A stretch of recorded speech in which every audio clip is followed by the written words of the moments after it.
This is the portfolio presentation for Chris Handy. I chose to do a program out of my office called the Joint Counter Error Integrations Test.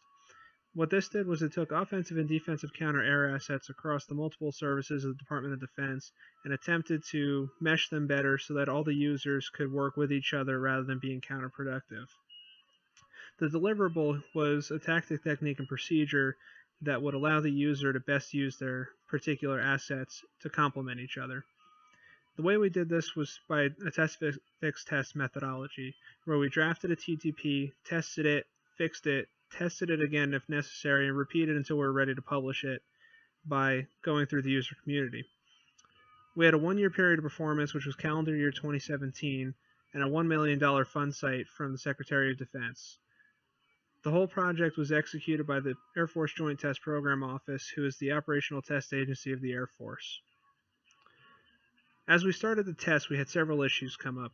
The biggest one was the fact that congressional appropriations this year were done through continuing resolution. This means that we couldn't start new tests without their approval, and that took 2 months to get. There was nothing we could do about that, so we had to just absorb that 2 months and figure out ways to compress. The second issue that came up was that we had to find a subject matter expert for naval missile defense. Whoever we found also had to have a top secret clearance. That's very hard to find in the civilian world because clearances are only good for so long before reinvestigation, and they won't issue a new one if there's not a compelling reason. So the contractor team wasn't able to find one because 1-year contracts usually don't pay enough to bring those guys in. The current status of the test, as you can see here, is very under budget. It's also a little bit behind schedule, but that'll be made up through the compressions in the schedule that we made. January and February, nothing happened at all, and that was because of the continuing resolution.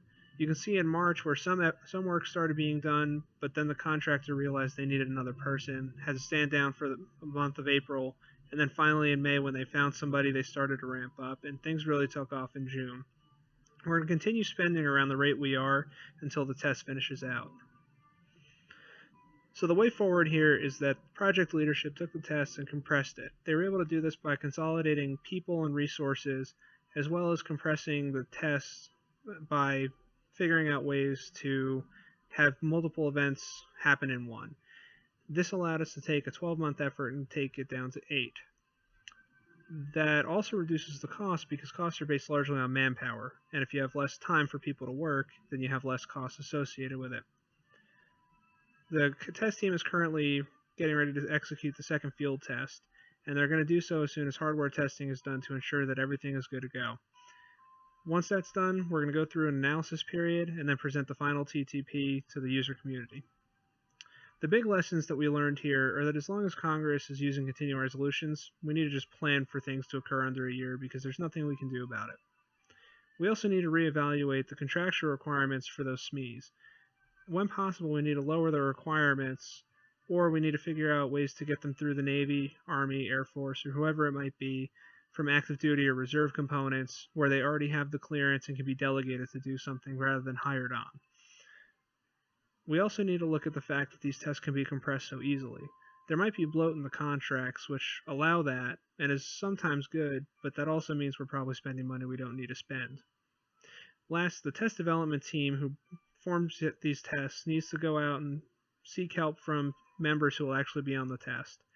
Or we need to restructure so that those people are automatically working with the test development team. The reason for this is that they can identify some of these issues before the test is ever funded, and they can be addressed early on before they become issues in the first place. Overall, the test will be successful.